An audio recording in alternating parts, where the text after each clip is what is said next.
My wife said traditional masculinity is harmful, so I harmed her expectations. 3 weeks of pure malicious compliance. Update 3.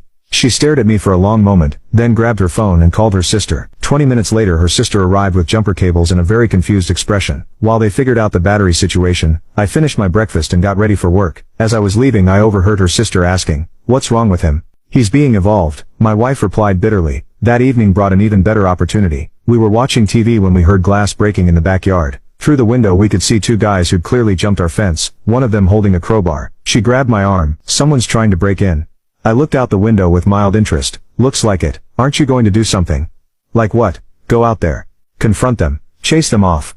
"Oh no. That would be very toxic masculine behavior. Physical confrontation, territorial aggression, assuming I need to protect you because you're a woman." I shook my head. "That's exactly the kind of harmful thinking we're trying to move past. They're breaking into our house, right? And that's definitely a problem. You should probably call the police." "What if they get inside before the police arrive?" I considered this thoughtfully.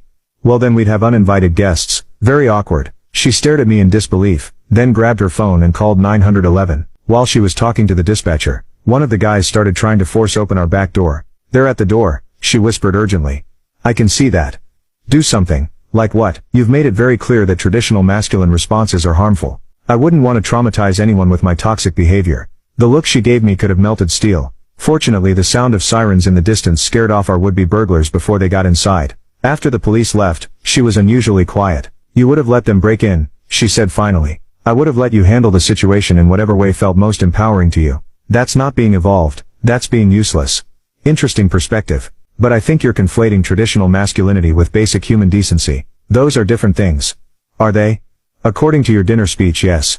You were very clear that my traditional masculine responses were harmful. She went to bed without saying another word. The next few days brought a cascade of small disasters.